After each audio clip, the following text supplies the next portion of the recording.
नमस्कार। मैं हूं सुशील तिवारी और पिछले वीडियो में हम लोगों ने बातचीत की थी केवीएस इंटरव्यू के बारे में। पहली बातचीत जो हम लोग की हुई थी वो ये थी कि केवीएस इंटरव्यू के लिए हम शुरुआती तैयारी कैसे करें, डॉक्यूमेंटेशन कैसे करें। आज हम बात करेंगे कि जब हम इंटरव्यू में जाएं तो क्या सावधानियां बरतें, किस प्रकार जवाब दें और किस प्रकार से बातचीत या बात रखें कि हमारा इंटरव्यू ज़्यादा प्रभावी हो। तो अगर हम सबसे पहले बात करें, इंटरव्यू बोर्ड में सामान्यतः 3 से 4 लोग होते हैं और जब आप इंटरव्यू के लिए जाते हैं तो सबसे पहला नंबर भी आपका हो सकता है या कुछ देर बाद 10, 5, 20, 25 जैसे उस बोर्ड में बच्चों की संख्या उसमें किसी भी स्थान पर आपका नंबर आ सकता है। जब भी आपकी बारी आएगी, संबंधित बोर्ड का जो एक चतुर्थ श्रेणी का कर्मचारी होगा वो आपका नाम पुकारेगा। आप अंदर जाएं तो सामान्यतः एक बार पूछ लें कि सर मैं अंदर आ जाऊं। सामान्यतः बोर्ड मेंबर जो होंगे वो आपको कहेंगे कि आप अंदर आ जाइए। उसके बाद जो आपका काम है, आप अभिवादन कर लें। अभिवादन के क्रम में आपका आई कांटेक्ट होना जरूरी है। जब आप अभिवादन करें तो एक सहज भाव से अभिवादन करें और उसके बाद उनके निकट जाएं। निकट जाने पर वो आपसे खुद ही कह देंगे कि आप लोग स्थान ग्रहण कर लीजिए। वहाँ पर एक विशेष प्रोफार्मा भी उनके पास होता है, बहुत बार उस पर साइन भी करवाते हैं। आपकी सीवी अथवा या रिज्यूमे या बायोडाटा, वैसे तो केवी में बायोडाटा ही लिया जाता है, तो आपका जो बायोडाटा है वो उनके पास पहले से ही आ जाता है। अब वो क्या करते हैं कि आपके बायोडाटा को देखकर आपसे प्रश्न करना शुरू करते हैं। प्रश्न करने में जो पहला सवाल है वो कई प्रकार से पूछा जा सकता है। उदाहरण के लिए वो ये कह सकते हैं कि आप अपने बारे में बताइए। अब अगर उन्होंने सवाल कर लिया कि आप अपने बारे में बताइए, तो इसका मतलब हुआ कि बायोडाटा में जो बातें आपने कही हैं, जैसे आपका नाम क्या है, आपका जन्म कब हुआ, आप कहाँ के निवासी हैं, आपकी स्कूलिंग कैसे हुई, high school, intermediate, graduation, post graduation इत्यादि के बारे में बताएं। कहाँ किस विश्वविद्यालय से आपने किया है वो बताएं। और मुझे लगता है कि इतनी बताते बताते आपसे कोई ना कोई सवाल पूछ लिया जाएगा। ये भी हो सकता है कि इंटरव्यूअर आपको और अधिक समय दें, तो आप अपने पास्ट एक्सपीरियंसेस के बारे में बता सकते हैं, अपने हॉबी के बारे में बता सकते हैं, एक्सेट्रा एक्सेट्रा। यानी कि अगर इंटरव्यूअर आपको समय दे रहा है तो आपका काम है कि आप अपनी बात को आगे बढ़ाते रहिए। ऐसा ना हो कि आप कुछ बोल के चुप हो जाएं। कई बार ऐसा भी देखा गया है, मैं खुद जब इंटरव्यू में गया तो इंटरव्यूअर ने मेरा बायोडाटा देखा और कहा कि आपने अपनी पढ़ाई इलाहाबाद विश्वविद्यालय से किया। तो मैंने कहा जी सर। तो कहा इलाहाबाद विश्वविद्यालय की स्थापना के बारे में बताइए। एक इंटरव्यू में नवोदय का देने गया था, वहाँ एकदम अलग चीज थी। उन्होंने जाते ही मुझसे सबसे पहला सवाल सब्जेक्ट पे पूछ लिया कि आप टीचर हैं तो आप अपने बच्चों को कैसे एड्रेस करते हैं, आप हिंदी का कोई पाठ है जो अब तक आपने पढ़ा है उसके बारे में बताइए। यानी कि जो प्रश्न है पहले परिचयात्मक भी हो सकते हैं, या ये भी हो सकता है कि इंटरव्यूअर अगर आप अंत में आपका नंबर आ रहा है तो परिचयात्मक प्रश्न के बजाय मूल विषय पर आधारित प्रश्न पूछना ज्यादा प्रेफर करें।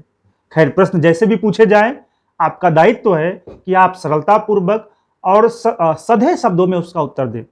यह एक आम बात है कि इंटरव्यू देने के लिए जो भी व्यक्ति जाता है वह एक प्रकार के दबाव एवं तनाव में होता है, लेकिन उसकी सफलता इसी में है कि वह अपने दबाव और तनाव को इंटरव्यू बोर्ड में व्यक्त ना होने दे। हमारा दबाव या तनाव व्यक्त कैसे होता है? अक्सर हम लोग अपने हाथ को रब करने लगते हैं। अगर कोई सवाल उन्होंने पूछा और हमें जवाब नहीं दे रहा है तो हमारे माथे पे बल पड़ जाएंगे, या हम माथा वो कर सकते हैं, या कुछ भनभनाहट जैसी आवाज हम कर सकते हैं। तो हमें कोशिश करनी चाहिए कि इससे बचे। बहुत बार लोग ऐसा भी करते हैं कि सवाल का उत्तर नहीं आ रहा है और वो जबरन उसको खींच रहे हैं, इधर उधर की गोलमोल बातें कर रहे।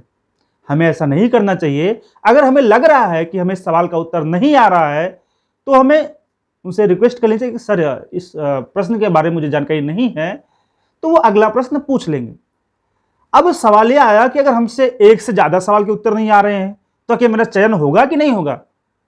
सही बात तो यह है कि कोई भी व्यक्ति जो इंटरव्यू में जाता है उसे 100% प्रश्नों के जवाब नहीं आते।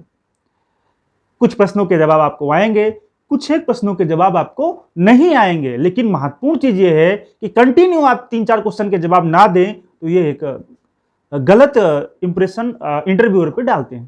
तो इसलिए आप कोशिश करें कि जो बताया जाए उसे ध्यानपूर्वक सुने और एक सामान्य एवं सहज भाव से उसका उत्तर देने के प्रयास करें। अगर उत्तर नहीं आ रहा है तो आप कोशिश करें कि आप कह दें कि सर मुझे इसकी जानकारी नहीं है। इसके अलावा और भी कई चीजें हैं जो उस इंटरव्यू के दौरान आपके सामने आ सकती हैं। पहली चीज है कि आप जो उत्तर दे रहे हैं, आपके सामने वाला इंटरव्यूअर उस उत्तर से सहमत ना हो, वह अपनी तरफ से कुछ ऐड ऑन कर रहा हो। तो ऐसे में आपका परम दायित्व है कि आप उसकी बातों को सुने और अगर आप उसकी राय से सहमत नहीं हैं तो विनम्रतापूर्वक कह दें कि सर मुझे इसकी जानकारी नहीं है, यह अध्ययन इस प्रकार से मैंने नहीं किया। लेकिन कभी भी इंटरव्यूअर से उलझने की कोशिश ना करें। मैं बार बार कहता हूं कि जो आपकी विनम्रता है उसकी परख आपके प्रश्नों के जवाब देने के क्रम में ही पता चल जाती है। तो आप उनसे उलझे नहीं। अगर जवाब नहीं आ रहे हैं तो घबराए नहीं। और सबसे महत्वपूर्ण चीज कि जब जवाब आ रहे हैं तो बहुत अकताए नहीं, यानी बहुत आतुर मना हो जाए कि हम तुरंत सारा कह डालेंगे, बल्कि आराम से धैर्यपूर्वक प्रभावी मुद्रा में अपनी बातचीत रखें। आप ये मान लें कि आप इंटरव्यू के बजाय एक बातचीत के लिए वहां पर गए हैं और बातचीत के क्रम में आप सब जानते हैं कि हमारे पास बहुत सारी बातें हैं। बस वहां फर्क यह है कि हमें जिन मुद्दों पर हमसे सवाल किया जा रहा है उस पर हमें बात करनी है, ज्यादा घुमाव फिराव की बातें नहीं करनी है। तो जब आप इंटरव्यू दे लें, लगभग ये आप मानिए कि अगर आपका 10 से 15 मिनट इंटरव्यू हुआ है तो आपके सफल होने की संभावनाएं ज्यादा है। अगर आपको 1-2 प्रश्न 3 प्रश्न के बाद ही वापस कर दिया गया है, इसका मतलब है कि इंटरव्यूअर को आपका व्यवहार बहुत पसंद नहीं आया है, आपके जवाब देने का ढंग उसे समझ में नहीं आया।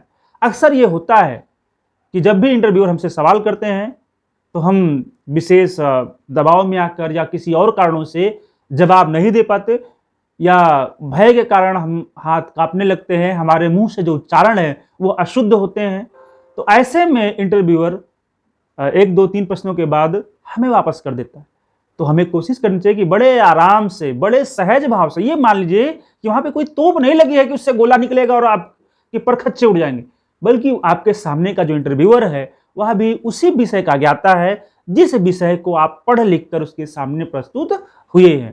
वो भी उसी प्रकार से शिक्षण पेशे से जुड़ा हुआ व्यक्ति है। तो वो आपको अनावश्यक एम्बैरस करने की कोशिश नहीं करेगा, बल्कि वो आपसे संवाद स्थापित करने की कोशिश करेगा। एक सवाल और है कि सर अगर इंटरव्यू के दौरान हमें प्यास लग जाए या और कुछ, कोशिश करिए कि उनसे पानी वगैरह ना मांगे, आप पानी पहले से ही पी के जाएं और बातचीत करने के बाद जब भी इंटरव्यूअर आपको जाने के लिए कहे तो उसे धन्यवाद ज्ञापित करें और अभिवादन करके आप बाहर चले जाएं। अब कई सारे सवाल मन में आते हैं कि सर हम इंटरव्यू में जाएं तो हमारे कदम कैसे चलने चाहिए, कैसे पढ़ने चाहिए, या हम कितना ज़्यादा नम्र हों, कितना ज़्यादा, भाई उतना ही रहिए जो अनर्गल ना लगे। चलने फिरने इत्यादि को लेकर कोई नियम नहीं बना हुआ है, बल्कि आपकी चलने फिरने में, यहां तक कि आपकी वेशभूषा में भी आपकी सहजता दिखनी चाहिए। सहजता का मतलब हो कि अगर मान लिया आपने कोई ड्रेस पहनी है और उसमें आप कंफर्टेबल हैं तो वो सबसे उत्तम ड्रेस है आपके लिए। सामान्यतः इंटरव्यू में फॉर्मल ड्रेस पहनी जाती है, अगर महिला हैं तो साड़ी पहनी जाती है। लेकिन अगर फॉर्मल ड्रेस में आपको टाई लगाने का अभ्यास नहीं है तो आप बिल्कुल अनावश्यक कोशिश ना करें कि आप टाई लगाएं। आप साड़ी पहन रही हैं लेकिन आपको लगता है कि आप साड़ी पहन के बहुत कंफर्टेबल नहीं हैं, तो आप कोई जो एक अच्छा सलवार सूट है, जो सौम्य ड्रेस है, उसे भी आप पहन सकती हैं। ध्यान रखें कि जो भी आप वस्त्र धारण कर रहे हैं वह शिक्षक की गरिमा के अनुकूल हो, इस बात का आपको ध्यान रखना है। और अगर आप इस चीजों का ध्यान रखते हैं तो जाहिर सी बात है कि आप इंटरव्यू में सफल होंगे, आपको कोई सफल होने से वंचित नहीं कर सकता। तो आज जो हमने द्वितीय सत्र लिया, इसकी प्रमुख बातें यही हैं कि हम इंटरव्यू में किस प्रकार प्रवेश करें, क्या क्या बातचीत करें और किस प्रकार से अपने इंटरव्यू को अधिक से अधिक प्रभावी बनाएं। धन्यवाद।